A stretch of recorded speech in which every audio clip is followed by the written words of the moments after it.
Hi, welcome to Bleav in Clemson Football with Levon Kirkland. I'm Will Vandervort. Thanks for joining us. Thanks for being patient. We're a little behind today. We had some technical difficulties, but we're up and running, Levon. We got it going. We got everything set, man. I got it before we get started here, and we got our sponsors. I want to thank them first. Sponsored by the Clemson Insider, the most complete coverage of Clemson athletics and recruiting. Also, Tip It Back Sports Grill, the place to be to watch your college football action this season. Tip It Back Sports is located at 215 Pelham Road in Greenville, South Carolina. And then, of course, we want to thank the great folks at betonline.ag. As always, appreciate you guys joining us today. We'll have more from our sponsors here in just a minute. But before we do that, guys, I don't know if you know this, but Levon's just getting back really into town because it's Sunday. Levon, tell the people where you were at on Sunday. I know where you were at. You were sending me pictures and stuff, and I appreciate it. Yeah. It was pretty cool where you were at. It was pretty cool. I was in Mexico City. And believe it or not, they have a tremendous fan base for the Pittsburgh Steelers. And me, Greg Lloyd, Maurice Pouncey, Cordell Stewart, and Lamar Woodley were all there together. So we got different classes of Pittsburgh Steelers in there from the 90s to the 2000s and beyond. And we just had an amazing time. The pictures I was showing you were from the Pepsi Center in New Mexico. And there were over 3,500 crazy, and I mean crazy, Pittsburgh Steelers fans. I actually had a young lady that came up to me. I was about to sign an autograph, and she was crying. Now that's rock star status. It really is. I wouldn't know what that's like. Let me tell you what it's like, man. It's amazing. But she was crying. I mean, other people were like, it's such an honor. Oh, my God, Mr. Kirkland. And so on with the other guys. So they gave us an ovation when we went on stage. And that's what probably a lot of people saw when we were on stage. I stood up. I wasn't going to kneel down. And that fan base went berserk. It went nuts. It did. It was so awesome. It really was. Yeah, and the terrible towels were twirling. It was everything. Yes. As you guys, it was a watch party, and you watched the Pittsburgh at Las Vegas Raiders game, and of course a big victory for our Steelers, and that probably made it even more special, right, Levon? That it was a win, and especially over the Raiders. Yeah, especially over the Raiders, and they played so well, and so pretty cool, man. You were sending me pictures and stuff, and it was cool. And then the next day, Steelers.com, they did a story on you guys being there and everything, and that was pretty cool too. I sent you that shot so you could go read it.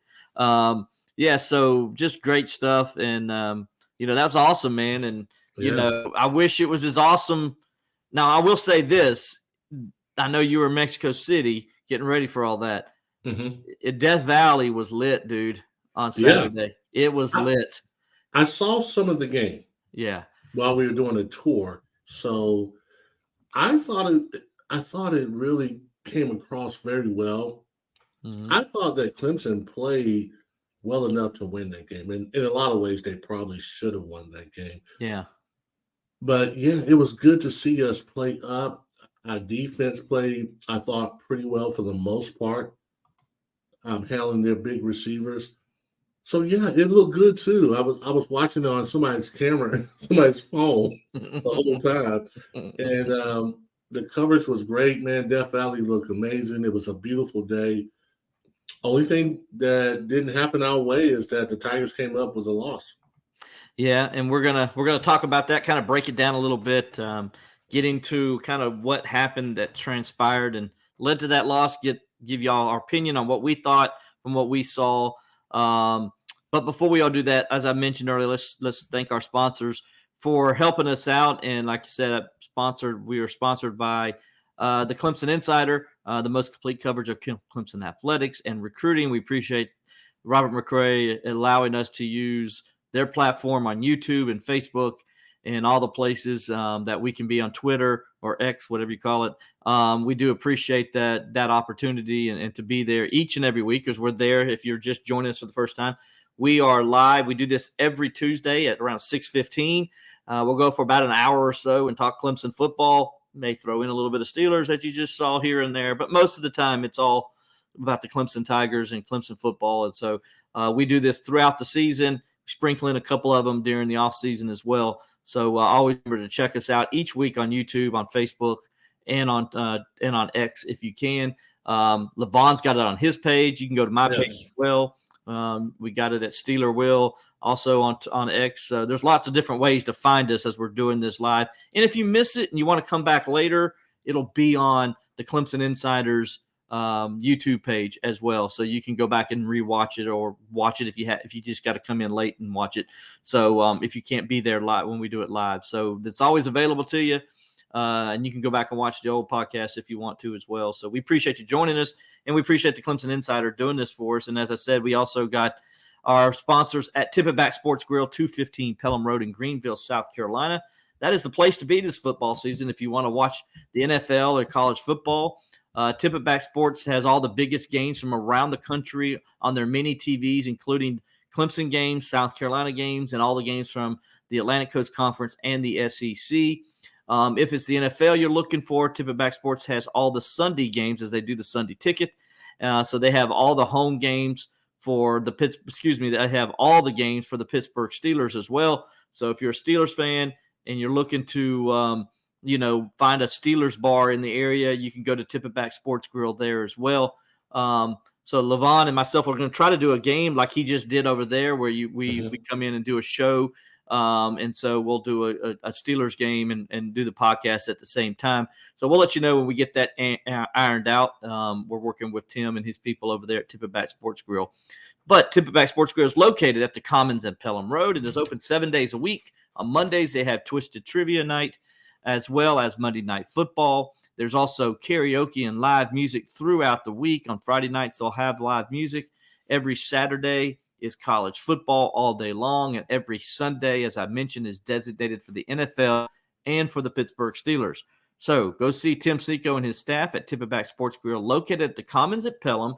Tip It Back Sports Grill is the place to be for all your college and NFL action this season. We also want to thank BetOnline. As you know, football is back, and BetOnline is your number one information source for all your sports wagering info with all the up-to-the-minute stats, news, scores, and matchup breakdowns. Get the latest odds, spreads, and totals from the NFL and college football at your fingertips with BetOnline's real-time updates and statistics, news, and odds. From week one all the way to the college football playoff and Super Bowl, BetOnline gives you the access to the best football promotions and contests available anywhere online. So head on over to the website today or use your mobile device to get in on the action. Remember to use your promo code Bleav, that's BLEAV, to receive your 50% welcome bonus on your first deposit. Again, BLEAV for your welcome bonus on your first deposit. Again, BetOnline, where the game starts. And where we're going to start is we're going to start with the Clemson-Florida State game as the Tigers came on the short end of a 31-24 overtime loss, Levon, to the Florida State Seminoles. First of all, I want to say it was a great football game. It really was. I mean, you had everything you want in a football game. It was pretty clean for the most part. Really not any penalties. I mean, there were some that probably should have been called. I know some Clemson fans are going to talk about that. Want to talk about that. There was also but there was big plays on both sides. Both defenses made big plays. Excuse me. But the only thing that disappointed on the Clemson end was the final score. Right. 31-24 loss. Get your thoughts initially on that.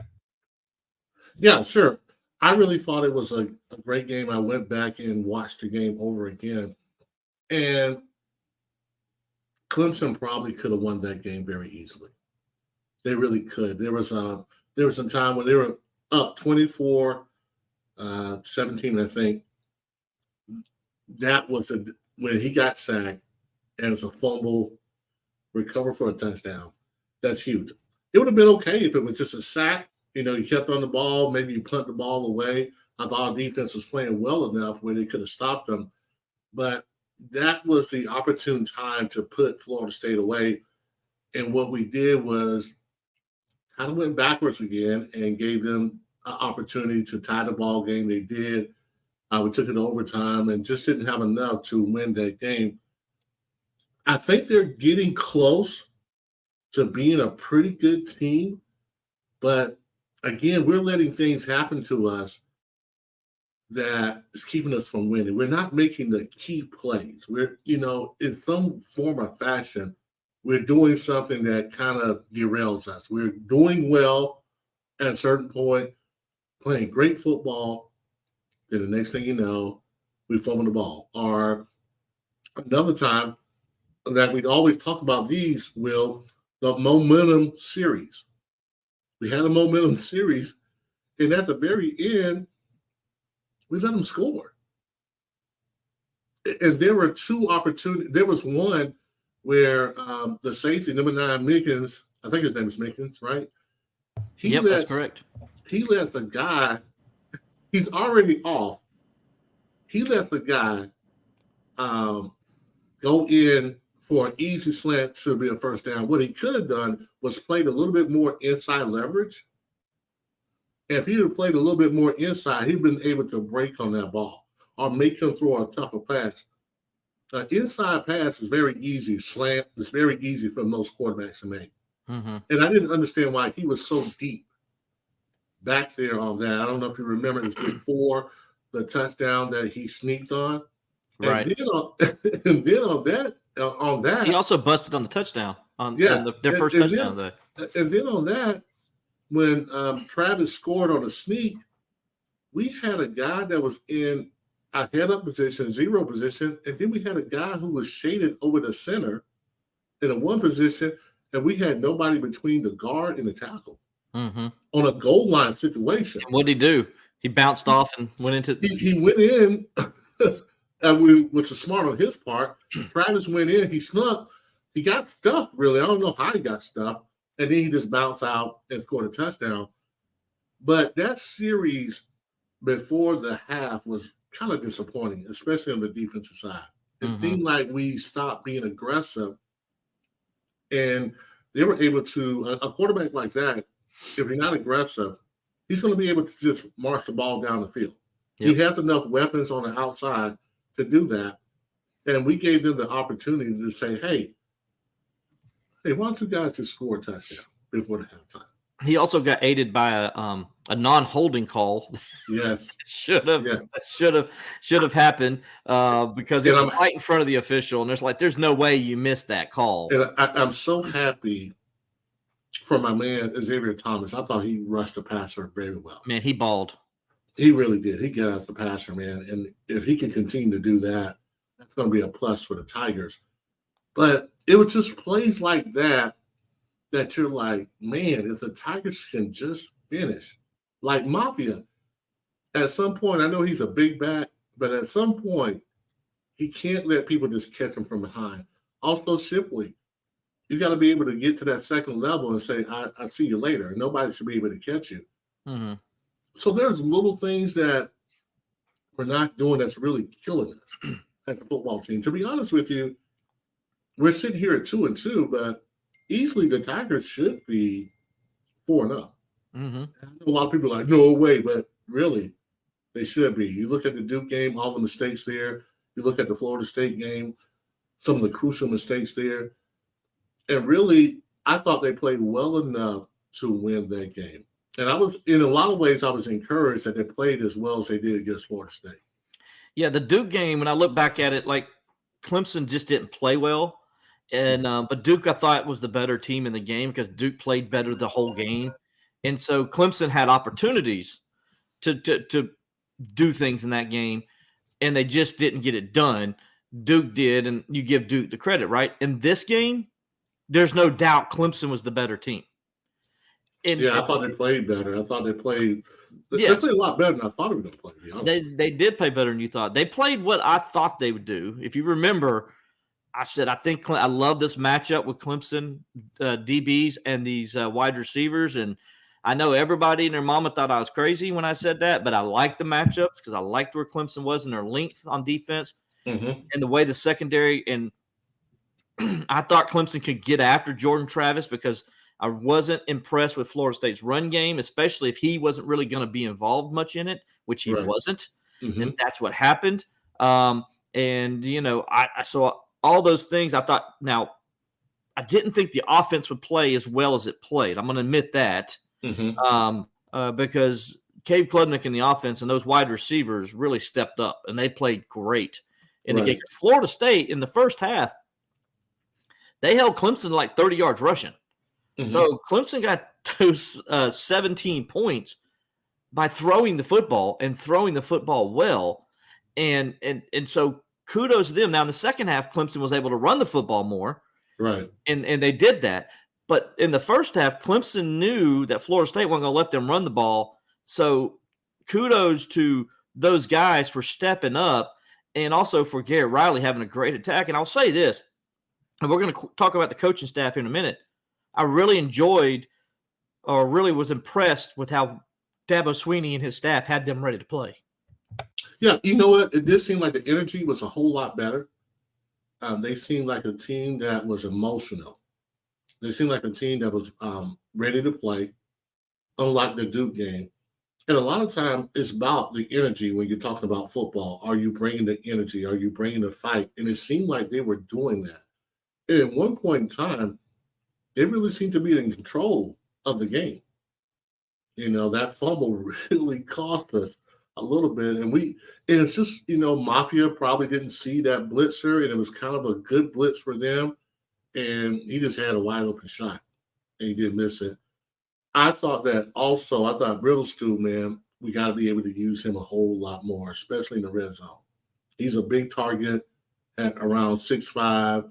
I really don't know how much he weighs, but I think he's a guy that you can really attack. Most of their linebackers are in between the hashes as far as the red zone is concerned. But the Tigers really did show me something. And they, you know, it's a long season. They still got a long time. They probably have to run the tables a little bit. But I saw a lot more promise than I saw in the Duke game.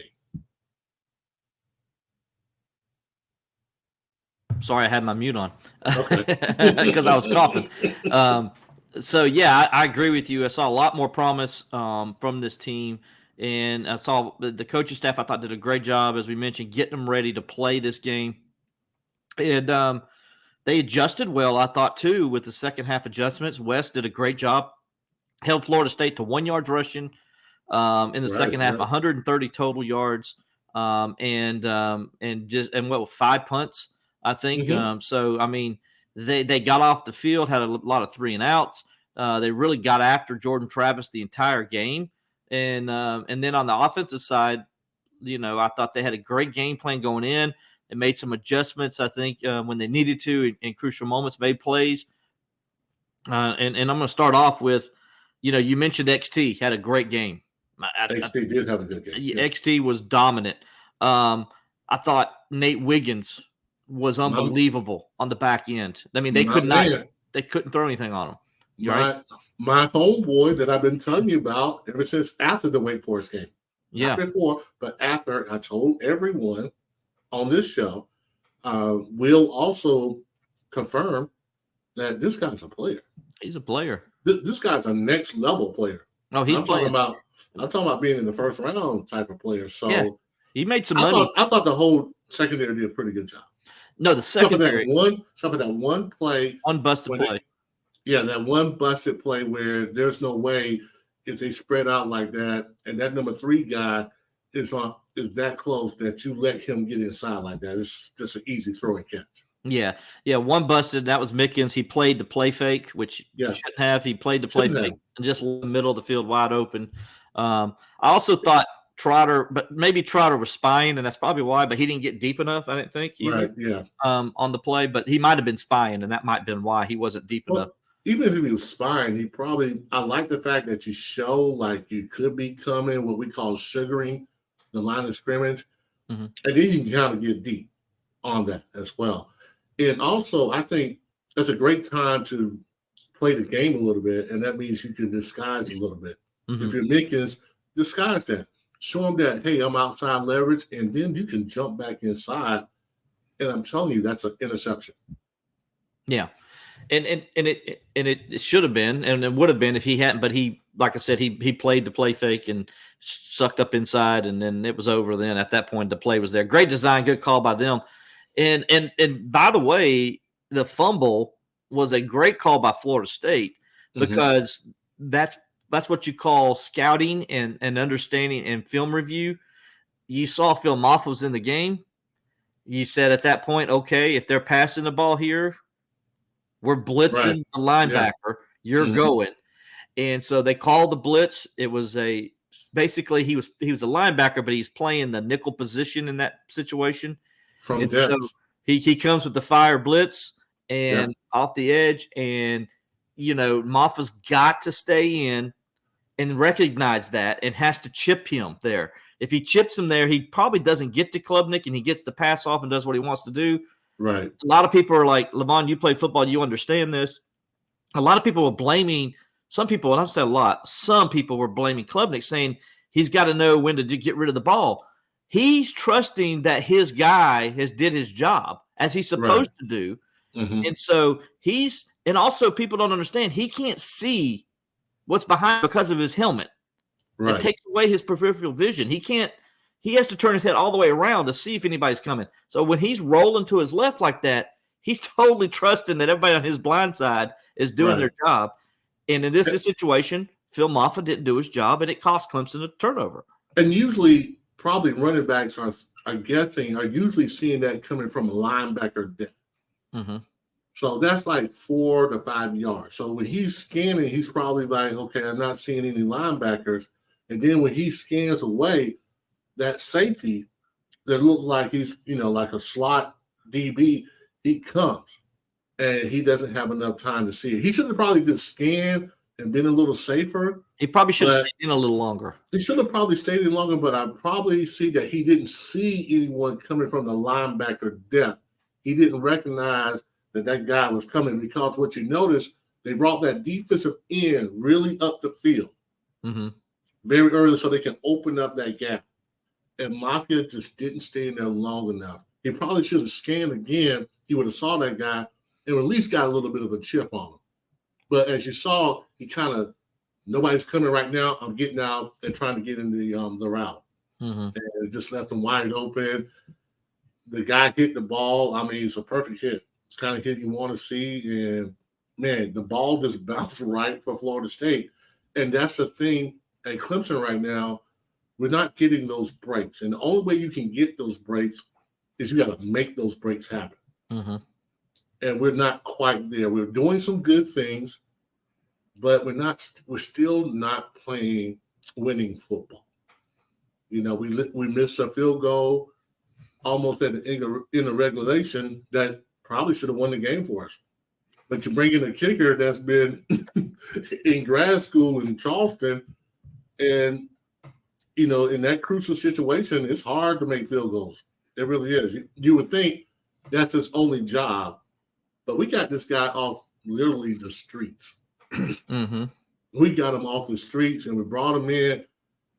He was close to making the field goal. I mean, it was right there. Probably should have made it any other time. Probably 9 out of 10 times he probably hit that. We missed the field goal. And it's one of those things that happen in football games to a football team where you're a good team, you're hanging in there, but the breaks are not going for you. So what do? You have to make sure that hey man, when we're in a field goal situation like that, make the field goal. If we catch a ball, score the touchdown. It's time. Don't leave anything to chance. It's time for us to stop being so talented. Oh, we're so talented. Oh, we're right to making plays. And we're not making enough plays to put teams away. Like I said before, those momentum series when our team score a touchdown, our defense cannot go back on the field and let them score. Right. 17-7, talking about. Yep. 17-7. And then we come back at the half, and really they drove the ball. They had an opportunity to score. I don't think they did.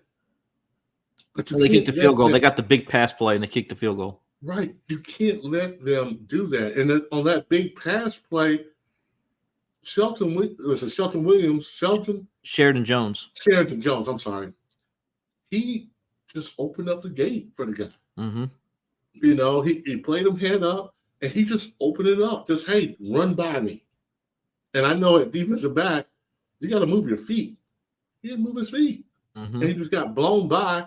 Big touchdown pass. So those are kind of things. Should have been a big touchdown pass. Thank goodness Jordan Travis didn't hit him stride. And it got to be, well, we got to stop that. We're at a point now where we should be good enough to win games like that, and we're not yet. And we have to give it a hump. But I can't believe somebody thought that was Klubnik's fault. What do you want him to do? Yeah, there's lots of people. I've heard. I won't say a lot again. I've heard some people say that he was his fault, and I'm just like, I don't see how that's his fault. I mean, you know, I just don't. That's on the running back. He's got to pick everybody. Everybody in the offensive line did their job. They got their guy hat on a hat, and then he's got to pick up that blitzer coming in. That was his job. That's why he was in there. I go back and I use an example of that, not so much that way because it was more of a drop back, but on the Steelers touchdown the other night, you know, they had Warren in there, Jaylen Warren in there in pass protection. Oh, yeah. And he's really good at it. Mm-hmm. They ran a stunt. The Raiders did. They ran a stunt. They brought the defensive end up the middle. He saw it and he stepped right into the middle and he knocked the defensive end off his stride. And that gave Pickett enough time to get that pass gone, and it was a 72-yard touchdown pass. Why? Because Jaylen Warren picked up the blitz, saw the stunt, knew where to go, and he picked. And it turns into a touchdown. Could have been that way for Clemson, but Maffa missed the guy. It happens. Everybody makes mistakes, but that one wasn't on Klubnik. Now, speaking of Cade Klubnik, he had a great game from a passing standpoint. Yes. He looked confident in the pocket. He stood tall. I remember on the touchdown pass to Will Shipley, he got leveled. I mean, just got blown up as they brought a blitz right up the middle, and he just stood right there, knew his guy's gonna. He threw where you did. What are you supposed to do? He threw to where the blitz was coming from. Threw to the spot. Yeah. Threw to the spot. Shipley gets it, runs it in for the touchdown. That gave Clemson the lead, 24-17 at the time. He played from a passing standpoint and making the right decisions in the passing game, the best he's been all 5 games he started. Not even close. I thought so. Only the one thing that I saw with his game that I would like to see a little bit more is when he scrambles, he's going, up the middle. I would like to see him go to the hash, to the numbers, to the sideline. Because he'll outrun people. Yeah, he's trying to run it up the middle, and that's where all that traffic is flowing. As a coach, and you talk to running backs about this more so than you talk to quarterbacks about it. When you're running that, maybe that draw, whatever thing, like that draw, the quarterback draw, man, if you hit the hash, the numbers, you're going to the sidelines. Now, everybody now has to try to chase you down from the inside. If you run it straight up the middle, you're going to have some people collision on you. And I thought there was a couple times, especially in the red zone, man, if he would have went outside a little bit more, he probably would have scored. Speaking of that, on the play where they ran before they kicked the field goal on the 3rd and 11, and they run the draw, they run the quarterback draw with him. Yeah. Dude, I thought it broke. Number 7 for Florida State, I believe that was number 7. He made a play because if he doesn't make that play, touchdown. It's a touchdown. That's what I'm talking about. A lot of times when you run inside like that, you can go like you're going inside, but man, if you bounce outside, you're going to have a lot more yardage. And that's something you see you see it enough time. You got to realize that he's only been starting for maybe 5 games or so. He's 19 years old. 5 games. So he's going to get better. He has. I'm telling you, the kid has something. He really do. And the longer he can just mature and get better, he will. In mid-season, you will see some of that improvement. Yeah, you're going to see this Clemson team, as we've already seen. They've gotten better each week, I think, and I think you'll see continue that. Now, the only thing Klubnik did wrong was at the end of the game. You're sitting there 3rd and 1 in overtime, and I understand the coach. First of all, Dabo took the blame for him and the coaches because he's like, we got to coach him up on this. He's got to understand in 3rd and 1 situation, we got to extend the game. Let's give the ball to our running back there. And also, it was the only time because Clemson was 0 for 4 in 3rd and 3 or closer in the game. That was one of the times where they would have been 1 for 4 because he when he took it and threw it out there, on 2nd and 1, if he just hands it to Shipley, everybody in the offensive line did their job. They blocked, and it would have been a touchdown. I mean, it was a big hole. If it's not a touchdown, it's a big gain. But he's a young quarterback, as we just mentioned. His read is to go up there, and if he sees 2 guys and he's got 3, his job is to pull it and throw it to the guy out there. But you can tell even the wide receivers were like, why am I getting the ball? What's going on here? He just got to know the situation. You have to understand the situation. And a lot of times you want to get that to your best player. And in that situation, it's usually either Mafia or Shipley, the best guy. They're going to – I don't care if they're stacking the box or whatever like that. Those guys are going to grind to get that 1 yard, especially when you need it in that situation. And then those receivers are so wide out there. It takes so long to throw that ball out there that the defensive back can really react to it. I think the better plays, and you see this in the NFL, is when they motion that guy, that wide receiver, to the line of scrimmage, and if a short little throw is so quick, he catches it, and a lot of times he's able to score. And the defensive back has no time to react to it, or the defensive line. But the wide receivers are so wide in that, and that took such a long time that the DB's like, I can't believe he's throwing it. It's one of those plays as a defensive player, you're like, oh my God, I can't believe they're doing that. And you just go make a play. So I think in another situation, maybe you tighten up those wide receivers and you bring the guy in motion, you snap it, you throw it to him, and let him get an opportunity to run the play on the snap instead of him throwing the ball. Now you got a lot of time for those guys to react to it. No, I agree with you. And as we look at this game, I think when we go, I want to go to the defensive side real fast. You talked a little bit about it earlier. I thought the secondary, as we said, played out of their mind. I think the defense played out of their mind. So people can understand, because people see the final score and they say, well, they scored 31 points. First of all, 7 points were scored because of the defense. The Florida State defense got 7 points, I should say. The other 7 points came in overtime when they get the ball at the 25-yard line. So that's always hard when you put the ball at the 25-yard line to say for defense, especially to that offense, to stop them. But the regulation, the whole 60 minutes, Clemson held Florida State to 286 yards. This is an offense that was averaging over 460 yards coming in. They held them to 17 points in regulation. This is an offense that was averaging 47 points a game coming in. Okay. They held Jordan Travis to 56.7% passing. They got 2 sacks on him. They got had to be at least 10 pressures. I mean, he was pressured the whole game. One time, it was a one holding call. I'm just like, the referee must have had blinders on. I don't know what he was doing. Seriously. There's no way you can miss that. No way. I understand there's times when they can't call every holding call, and I get that. But when it's right in front of you and it's one-on-one and there's no way in the world you can miss this, that's no excuse. You cannot make an excuse for missing that, Mr. Referee. No. You blew it there. You cost Clemson. And then on the next play, Clemson gets called for a pass interference penalty.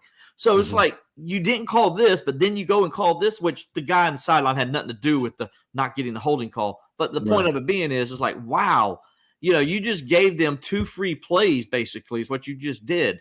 And that led to the touchdown right before halftime. So, the referee's got to call that. And then later in the game, XT's going around the corner. Okay, you miss a holding call. You know where I'm going. You can miss a holding call. Okay, we'll give you that. You can't miss hands to the face. And that darn guy had his hand right on XT's face like this. I don't even know how XT could see because it was right on his face mask, and no foul. No foul called on that either. Well, I tell you what, because XT was bringing it off a corner extremely fast. I mean, like, his get off is amazing. If XT can maybe do a counter move, like a little twist, like a Dwight Freeney. Like Dwight Freeney he was famous for a spin move. Mm-hmm. Because what he would do was he would go speed, speed, speed, and he would get the tackle thinking speed rush the whole time. And then about maybe 5 or 6 speed moves, he would do a counter or a spin move. And that's what XT is just missing in his game. If he could do a counter move off of his speed coming off, he's going to be a threat every time he gets on the field, especially in any passing situation. Mm-hmm. Yeah. And then the rest of the defense, I thought the linebackers played probably the best game for the linebackers. Now, I know they had a couple times when the running backs got theirs, and we knew they were going to. I mean, it is what it is. I thought overall, and here's something I want to talk about because of the way the defense played. Right. And I just gave you the stats. Did you see Jordan Travis's comments after the game? No, I didn't. What did he say? Levon, unbelievable. Oh, he talked a little trash, right? He said Clemson was disrespecting his wide receivers and disrespecting him, that he can't make the throws because they played man coverage all day. Yeah, okay. I don't think that was disrespectful because for the most part, they did a pretty good job. Yeah, so if it's that's what I'm saying. It would have been disrespectful if he had 6 touchdown passes and threw for 500 yards and Clemson kept doing it. That's disrespectful. But when they shut you down, that ain't disrespectful, dude. That's called football. And then on that last pass he made, the touchdown pass, again, it's technique. Lucas basically almost slipped on that. He has pretty good coverage, but he kind of lets him on the outside a little quicker than he should. Mm-hmm. In that situation, he's got to put his hands on him. He's got to move his feet, and he got to at least, if he's going to funnel him into the safety, he got to make sure he's outside leverage. If he has him man to man, he needs to get him on that sideline. So now you got a harder throw to make, and he's going to have to make a one-hand catch. Yeah. Now you have a harder throw because you got to get it up there, but also now you're talking about he's got to have to navigate the sideline and try to catch the ball. And keep in mind on that play, Nate Wiggins wasn't in the game because he got hurt at the end of their last play where they went out on downs. He got hurt on that play, knocking the ball away. So they didn't have Nate Wiggins for that play, and that would have been his guy, and that would have been his play. Nothing against Jordan Lucas. It happens. But you got to wonder. I think Jordan, he can come along too. He has got to be, in his mind, thinking, I have got to be a better technician. And by the way, we don't want it to be too hard on Jaden Lucas because he's a huge Steelers fan, and so he's our guy. I think he's gonna be a really good player. I'm just saying that he's gonna have to be more of a technique guy than maybe Wiggins is. And I got to give a shout out to Carter because he did a wonderful job as far as covering the fullbacks or the running backs coming out of the backfield, the little wheel route. Mm-hmm. He did a great job. They had one catch on him when it was a back shoulder kind of. I mean, that's kind of hard. I'm just going to say that right now against a running back and a linebacker. But he did an absolute beautiful job on those wheel routes. He really did. He can really cover the field pretty well.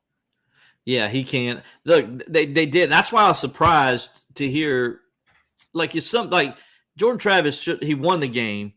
And he should have been complimentary of the way Clemson played them because Clemson played them better than anybody's going to play them all year long.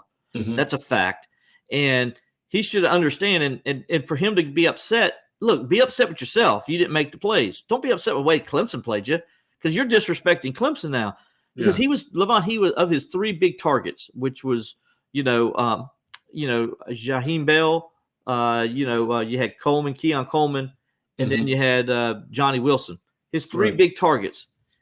He was 13 for 31 with those guys. So 31 times he threw to him, and he only completed 13 of them.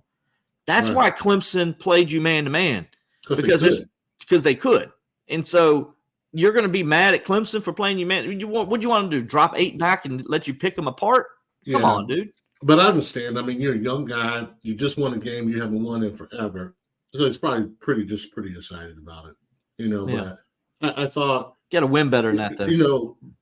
You definitely do, but that happens when you don't win a whole lot in those big games. So you kind of shoot off in the mouth.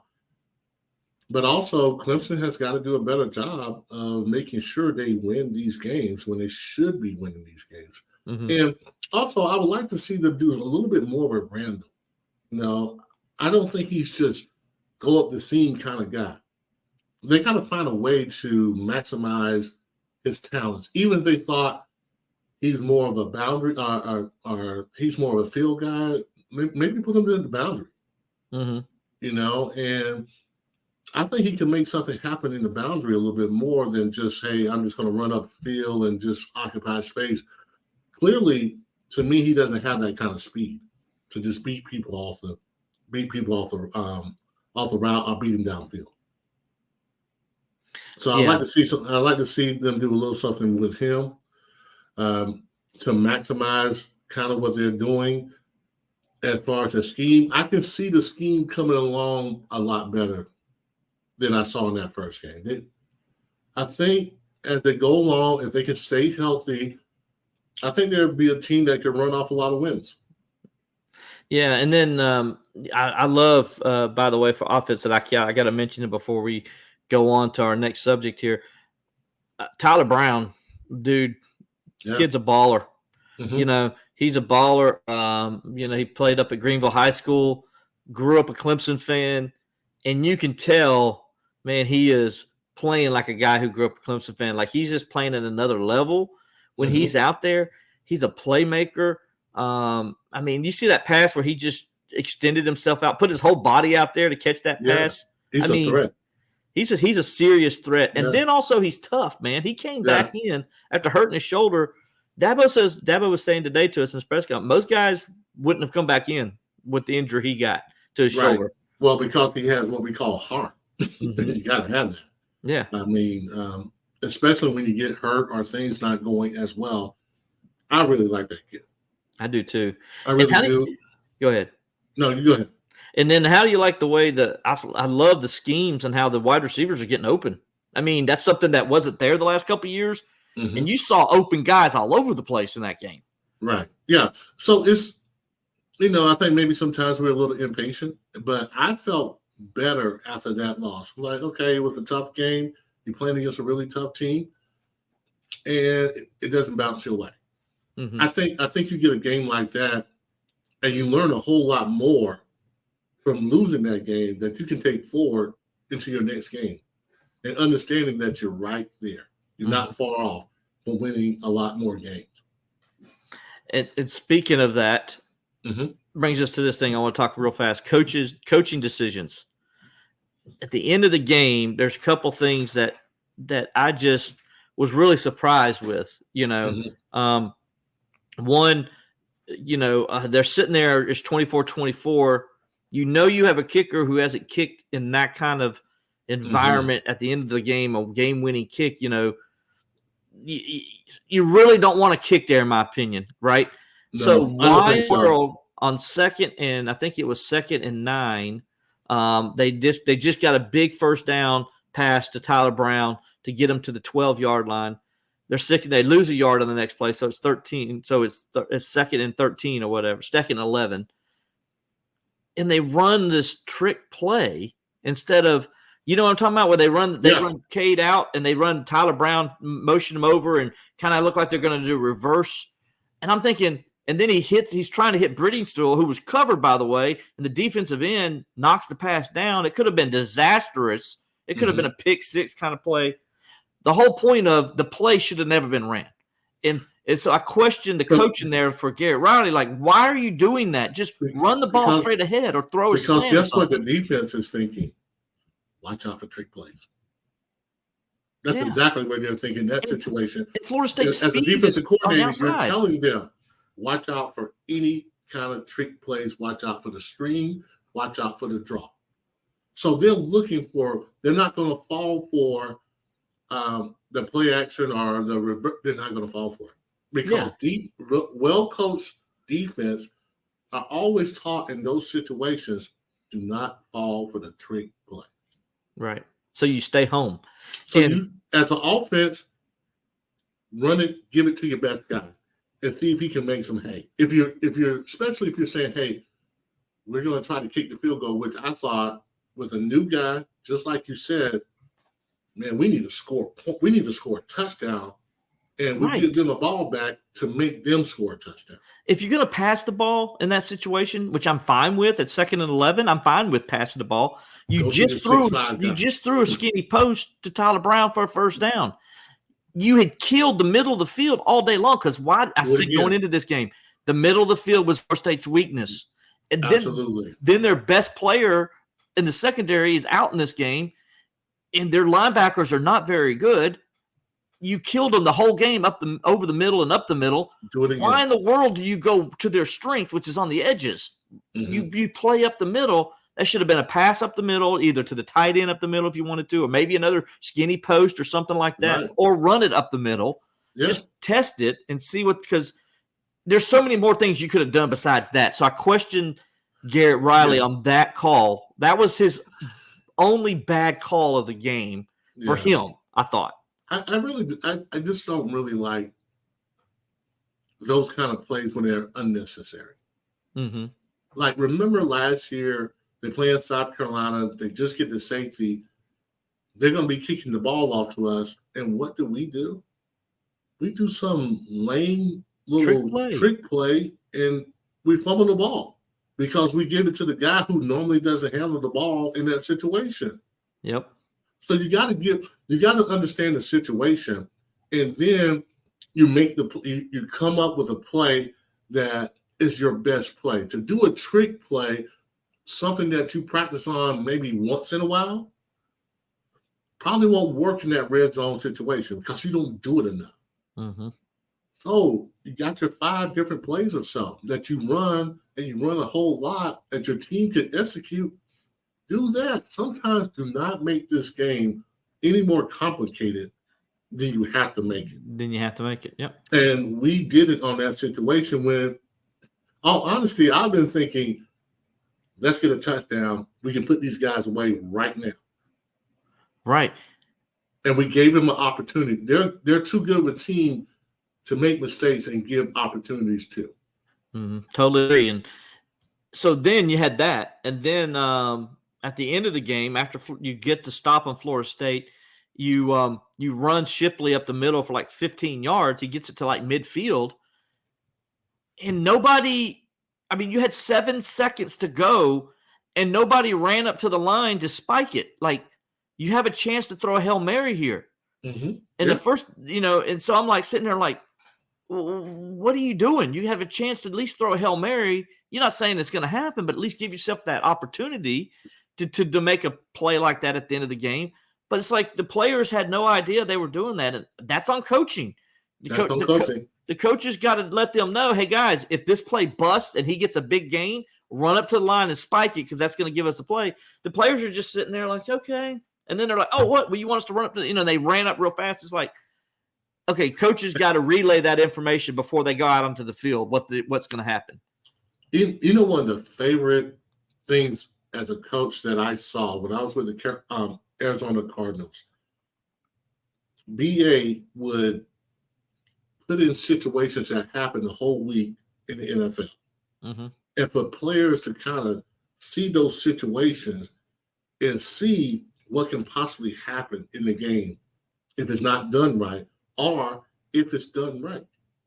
And those are one of the things that you really got to make time to practice on.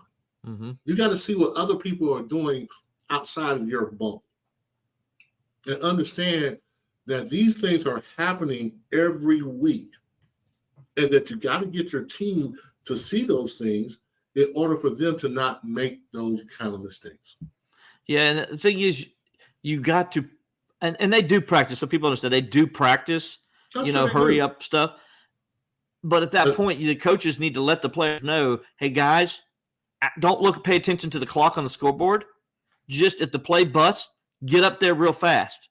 And then if you spike it and the clock's over with, that's fine. Then it wasn't your fault. You did what you could. But when you just mosey on up to the line and you're like, you're looking over to the sideline and you're like, oh, what? You want us to get up and spike? Like, come on. That's coaching. Coaches got to relay that information before they go out onto the field so they know what they're doing and what the situations are. So that's on Dabo and his staff. And I think Dabo it has to be, well. And it has to be emphasized. Like I said, this is not a stat. But if you look back on when we score a touchdown in the next momentum series, we have given up touchdowns or field goals when we shouldn't be giving up anything. That has got to be emphasized. Mm-hmm. Yeah, and that's got to be like, hey, we just scored. We're up by 7. We can't let them score a touchdown. Mm-hmm. Or really get past the 50-yard line. And that's kind of got to be their thinking going in. And you can't do that just every once in a while. That has got to be ingrained in their head, so it's muscle memory when something like that is happening. When you can tell when it doesn't, they're not doing it because everybody's looking like what's going on. And you're absolutely right on that. It could have been a chance where, hey, it's a Hail Mary. Does it happen a lot? It doesn't, but I think in college it probably could happen a whole lot more than it does. Yeah. Every chance I get, I would throw a Hail Mary. Before the half or whatever, especially, throw a Hail Mary. You never know. You never know. And that's the whole thing, they didn't give themselves a chance there with that play. And then the last one being, and we kind of talked about it earlier, 3rd and 1, you're sitting there 3rd and 1, you got to get the first down. Yes, club needs to know the situation, but that's on the coaches to coach him up to where he understands this isn't your typical RPO. And if you're afraid your quarterback doesn't understand that, then they just call straight up run. Just get in the I formation and just hand it to your back and try to get the first down that way. Yeah. Even if you don't get the first down, you got a 4th down you can get it on too. Mm-hmm. So throwing that pass now is 4th and 2. Yeah, now you got to kind of throw it because you're 4th now and 2. You kind of got to throw it because you can't just say we're going to smash it because their edge guys, like you said, were their best players. Mm-hmm. So trying to run something out there might have been a problem. Unless you motion somebody in and crack on those guys, then maybe you could have got to the outside and say, hey, you're one-on-one with a DB, make them miss. But we put ourselves in a situation that's hard. And like you said, you got to go over those situations. Yep. And I don't know. I'm not saying that the Clemson Tigers do, but probably a lot of teams don't go over it enough. Where they say like this, I'm telling you, I would get a reel where all the mistakes that some teams made, you edited it, you put it together as a head coach, and you said, these are the things that are happening that could blow a game for us. So at least the players get a little bit familiar of what is going on in situations. And I guarantee you, most coaches are teaching that. Some coaches are teaching that situation. When this happens, man, get up to the ball. Spike the ball. Let's give ourselves a chance. Absolutely. Well, and now they got to, Clemson's in a situation. First of all, college football playoffs over. That's not going to happen now. They got 2 losses. That's just not going to happen. ACC championship is slim. I mean, they're still technically in it, but they got a long road to hoe. They got to win out their remaining 6 games, and then they need a lot to happen. So that's probably not going to happen, more than likely. So, Levon, that sets up for this week. They're going to Syracuse. Clemson at Syracuse, noon on ABC.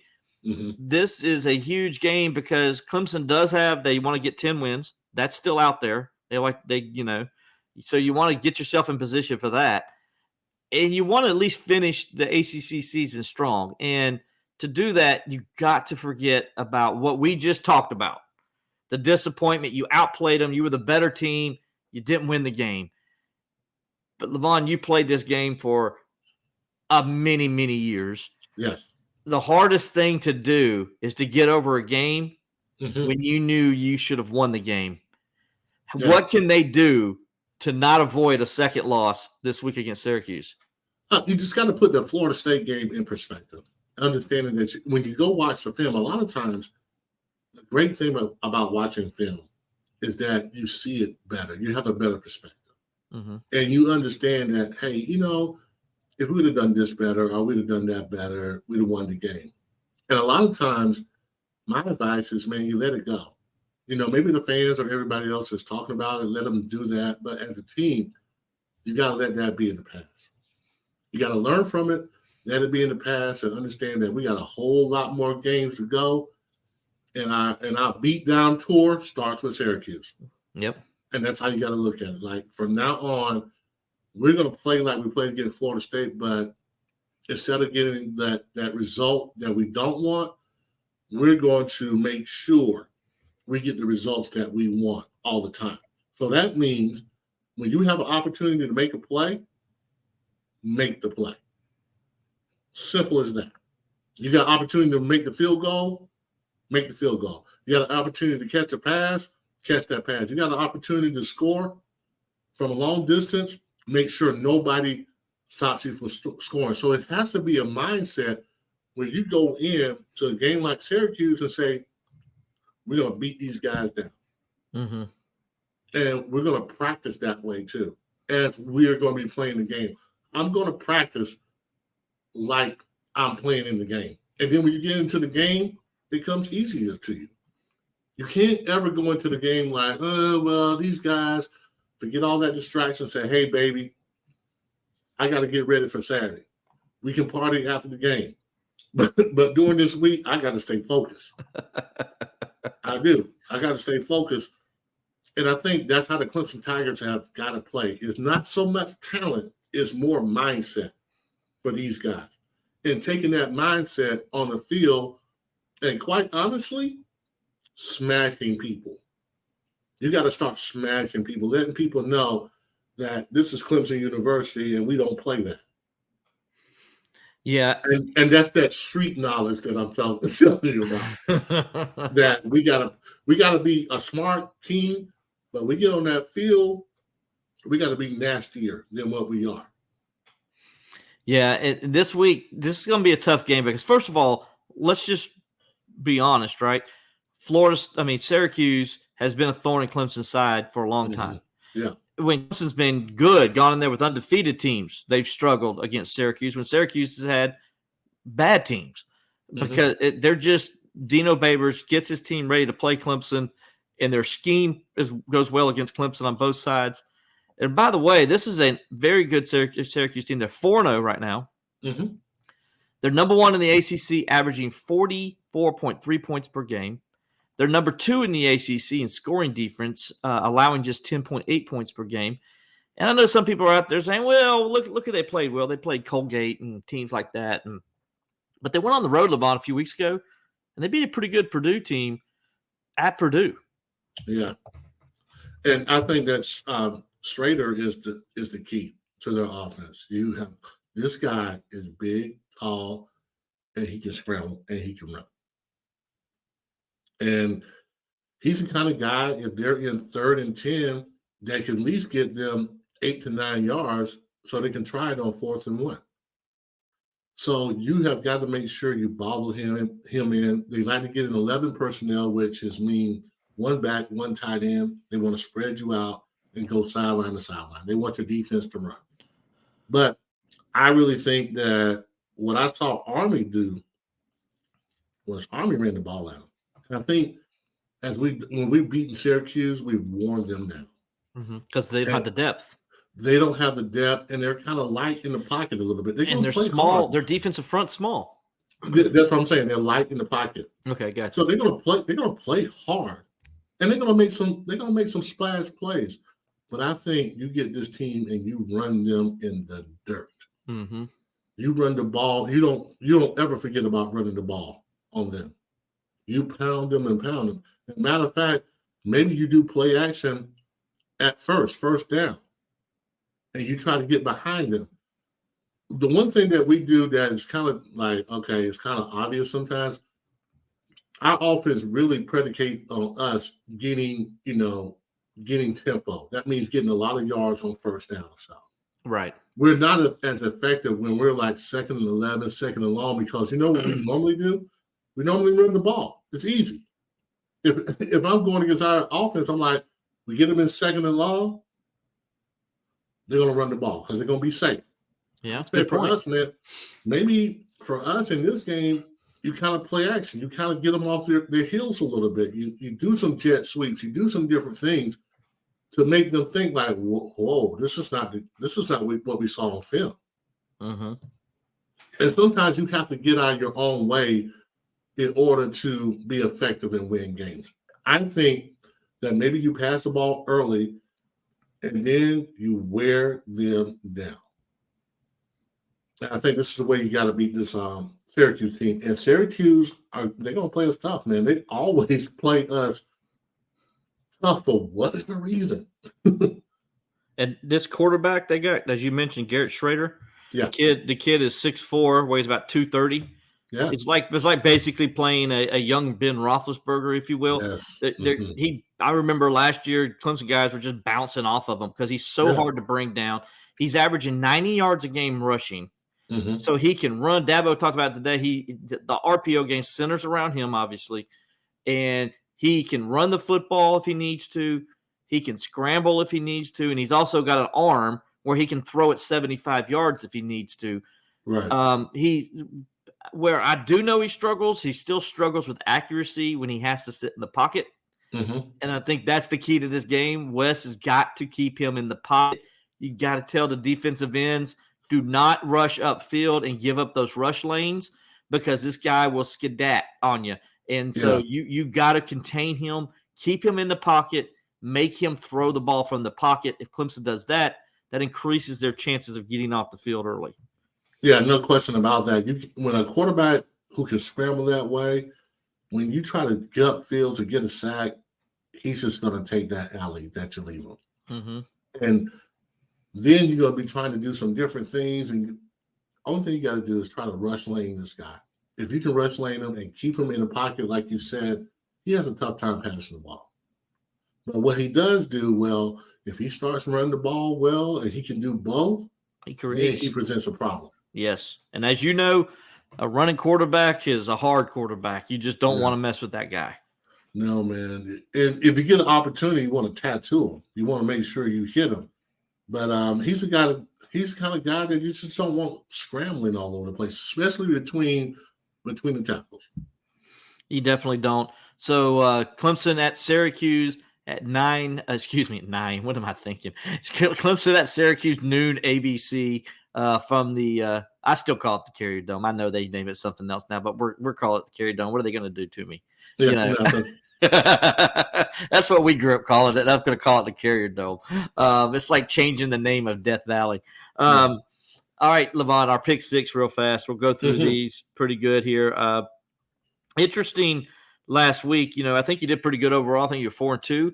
Again, doing your thing, man. And you're still sitting around 80% though for the season. I mean, this guy gets, and we pick against the spread, by the way, for the people who are just joining us for the first time. We don't just like pick straight up games. We go against the spread. So Levon winning 80% of the time. The guy should have been in Las Vegas last week instead of Mexico City. I mean, and betting so he can make some money. Yeah. But Mexico City was so outstanding. I'm telling you, Will, you would fit right in, man.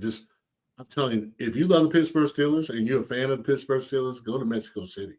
Yeah, I'm a fan. They need to play a regular season game at Mexico City. Well, they've talked about it. The only thing is the Steelers said they don't want to lose the Steelers' home game to do it. So they're going to have to be somebody else's home game. So whether it's Jacksonville or somebody like that who's willing to give up a home game.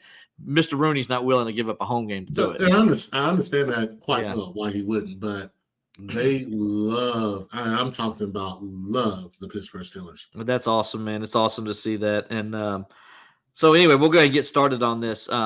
Interesting game Friday night.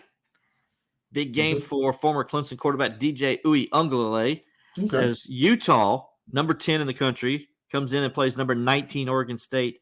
Oregon State is a 3.5-point favorite in this game, Levon. Yeah. Surprising there. Aren't you a little surprised by that line? I know I am. Well, that's why I gave you the rock eyebrow there. Yeah. I'm going to take Utah with the points on this one. Yeah, I'm with you on this too. I like Utah's defense. I like the way they play the game. DJ hasn't played well the last 2 weeks. Struggled at Washington State, struggled the week before as well. I think we're seeing some of the same things he did when he's at Clemson, and so, I like Utah's defense in this against DJ. I think they can give him some problems, and their linebackers are really good. Yeah. Give me Utah. I'm taking the plus 3.5 as well on that one. That's correct. Yep. Southern Cal is a 21.5-point favorite at Colorado. Southern Cal, number 8 in the country. Levon, this game is going to be, I don't know what the over and under is. I haven't looked to see what it is, but I got to imagine it's pretty high. Go ahead. Give me your thoughts on this. Wow. Well, I think Colorado, I think they took a licking, which I kind of predict they would have taken a licking against Oregon. Yep.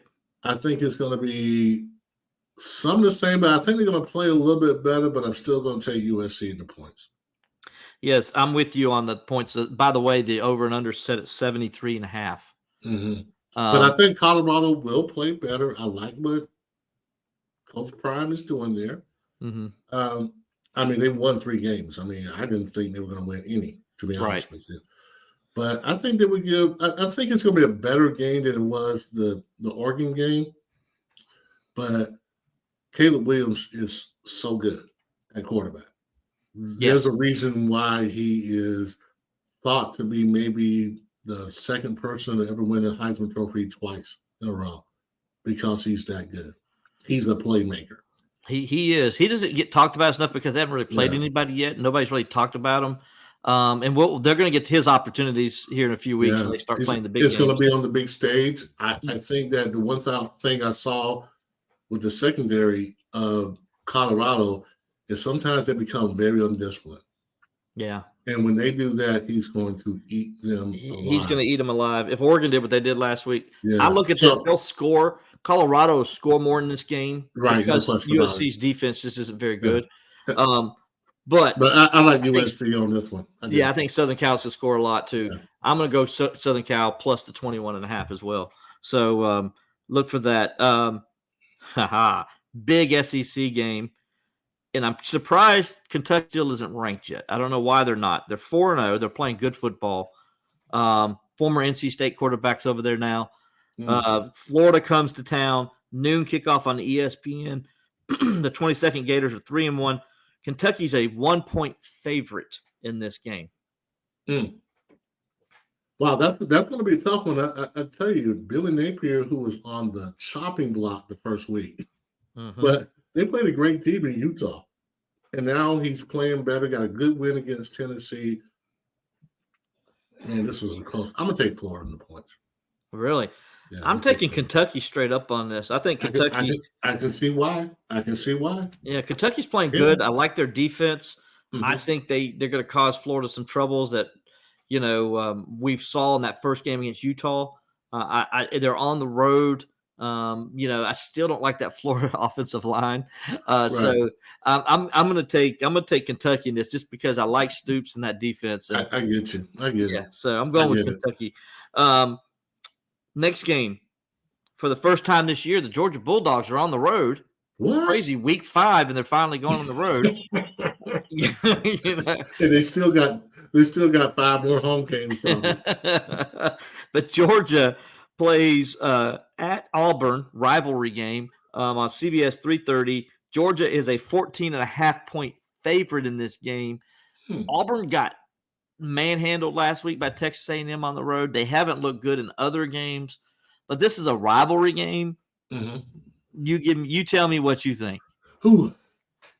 Yeah, that Auburn game kind of discouraged me last week. I mean, how they played.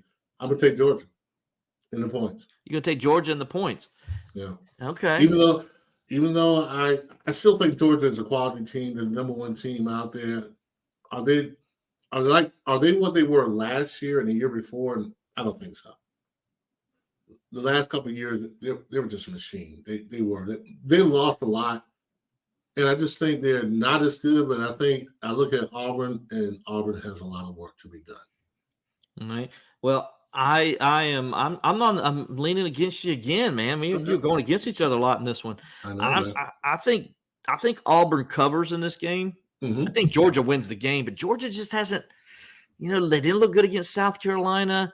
They messed around last week against UAB. Didn't look really all that good for a whole half. Kind of did that in their other games. First road game against a rival. I think the Auburn people will be ready. I think Auburn makes this a fun game to where we're all going to be like by 7:30, we're going to be staring at the thing thinking, oh my gosh, is Georgia going to blow this? So go ahead and give me Auburn minus the 14.5, plus the 14.5, excuse me. I think Auburn covers with this game. They don't win it, but they'll cover. No, I don't think they're going to win it, but I'm going to take Georgia. Okay. All right. Next game, another ranked SEC game. Number 13, LSU, 3-1. At number 20, also a rivalry game. At number 20, Ole Miss. LSU is a 2.5-point favorite on the road. Ole Miss coming off that loss to Alabama last week. LSU's won 3 straight games. Daniels has looked really good throwing the football. What do you think? I'm not really a big fan of LSU. I'm just not. All right. So I'm going to just go against them. I'm going to say Ole Miss. Wow. They may win the game outright, but I'm going to go with Ole Miss on this one. Are you going to go with Ole Miss plus the 2.5? Yeah, I am, plus the 2.5, sorry. So I'm kind of with you on this one. I feel like, it's time for our boy Lane Kiffin to get a big win. Yeah. And this is a rivalry game, and a lot of people still say LSU could run the table and make the playoffs. They would have a good quality loss to Florida State, right? So I'm with you on this. I think Ole Miss at home, maybe they get it done on a rivalry game that's this close. You get 2 teams that are this close, supposedly. I'm with you. Give me Ole Miss plus the 2.5 as well. All right, and then last game is the Clemson Tigers. As we look at this game and predict it, you got Clemson, a 7-point favorite at 4-0 Syracuse, noon kickoff on ABC. Do you think the Tigers cover the 7? Yes, I do. I just wasn't really impressed with Syracuse. I think they're very well coached. I love Coach Favors. I do. I think he does a great job of what he has at Syracuse. But I think Clemson is on the verge of showing everybody how talented they are. It's going to take a good mindset because it's hard to go to Syracuse and play in that dome. It's an afternoon game. I understand that. The Clemson fans don't like noon games. But I think it's time for the Tigers to really get back on track. And I think this is the game they're going to get back on track and win straight up. But I think I'm going to take Clemson with the 7. All right. I like it because you called Florida State last week and you got the win. I got the loss. But I would have won had Clemson just not fumbled there. Not that it's Cade's fault. It's not his fault. But that play is what changed the game. That play was crucial. Yeah, I said 31-17, and it was 24-17, and Clemson was going in to make it 31-17 at that point. I felt real good about my prediction and what was going on. This week, it's a 7-point spread. I think Clemson wins it. I'm giving Clemson a win, but it ain't going to be easy, Levon. It ain't going to be easy. I think the Tigers win this by 6 points. So give me Syracuse on the +7 there. But I think the Tigers win it 23-17. I think Clemson's defense is going to play well again, continue to do what they've been doing.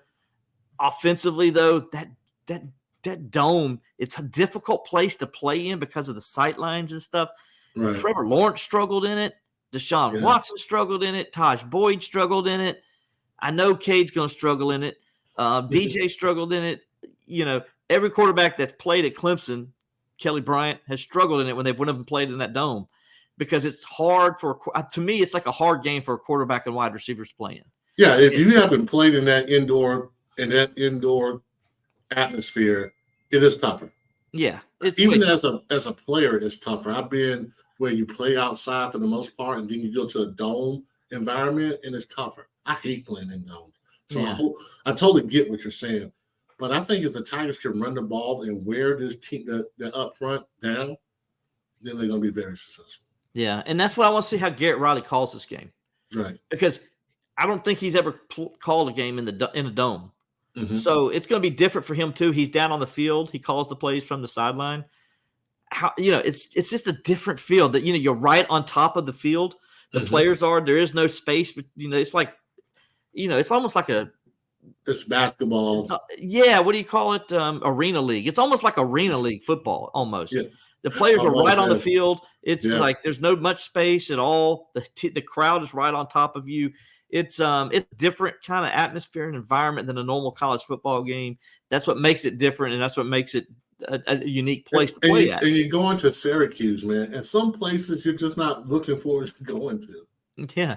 Yeah, you're just like, Syracuse. Yes. Yeah, so it's if like anybody's ever been to Syracuse, do you understand why Levon says that? It's like going to Wallace Wade Stadium at Duke. You're just like, geez. Yeah. Now the good news is there'll be a good crowd there, so Clemson won't have to make their own energy. It won't be like there'll be more Clemson fans than Syracuse fans. It'll be more Syracuse fans. It'll be a hostile environment. That'll be good for Kay to see how he handles it, because Duke, there was more Clemson fans at that Duke game than there were Duke fans. Sure. And so even though it was a good atmosphere for Duke, but not like what Clemson's going to see up here at Syracuse, where it's going to be all Syracuse orange. Very loud. It's going to be very loud. They're going to be loud. It's going to be something that you got to handle. Exactly. But you can't go there sleepwalking, because you will come back with an L. Yeah. But if you can go in there, focus, and play the way that I think Clemson is capable of playing, then they should win this game. I'm with you. I think Clemson, they win, but they don't cover. You got Clemson covering. So I say 23-17 is my score. So it's going to be another nerve-wracking game, I think, for the Tigers and their fans. Levon, real fast before we get out of here, our extra point segment, just want to kind of talk about that a little bit real fast. So hold on a second. Just apologize. The fans, I want to talk about this extra point because you got a lot of people ask some comments. Stephen Smith, and not the Stephen Smith from ESPN. Stephen A. Smith. This is just Stephen Smith. Yes, Stephen Smith. He wanted to ask, or he said that he thought that Dabo and the coaching staff got the L on this one. What do you think? Yeah, I think it was more coaching than the players and the effort. It seemed like the first game, it was more so players and not having the effort. This game felt like the players played pretty well. And I felt like they actually played better than Florida State, and they probably should have won this game. But yeah, we made some decisions that I'm still kind of scratching my head over a little bit, especially that last drive before the halftime. I thought we played not to lose or not to give up a touchdown, and that's exactly what we did. So yeah, I see it more coaches. We got to get better. Mm-hmm. Scott Millsap on Facebook says he wonders if Briddingstool will get some snaps at the boundary in place of Randall, so they can bring in another tight end, maybe as a backup to block. He says we need a 6'5" guy at the boundary on an occasion to do the 50-50 balls along the sideline. I want to answer that first. I'll let you, Levon, go after that. I don't think so. First of all, Adam Randall had a pretty good game last week. Mm-hmm. He really kind of showed up. He did catch one 50-50 ball that came to him. The other, he didn't. But, hey, he got the first one. It was a big play. I thought he played well overall. So I don't know if you take him off the field because I think he's starting to play well. I do know they're going to bring in Troy Stellato, and you're going to see a lot more of him this week, and deservedly so. He looked really good last week. That's a pretty good game. But your thoughts on Scott's question here about Briddingstool playing maybe more at boundary? I'm not sure about that, to be honest with you, but I think you got to do something with Randall as well. Mm-hmm. I think you got to find a way to get him the ball, but I like Briddingstool. I mean, I think Briddingstool is a matchup problem for most defenses. I mean, to be that tall, the guy can go get the ball. So I don't know if you put him in the boundary or you don't, but I know what you need to do is get him the ball in certain situations, especially in the red zone, especially on maybe 3rd and 5.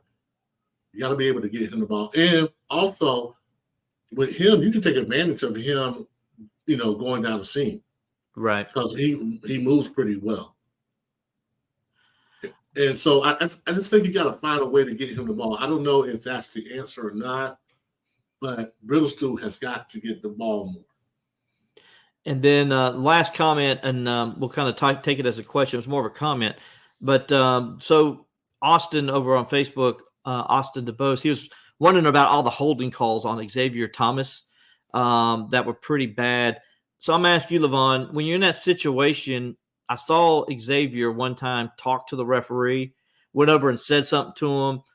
What do you do in that situation if you know you're continuously getting held and it's bad and it's right in front of the referee and he's not calling them? How do you handle that situation?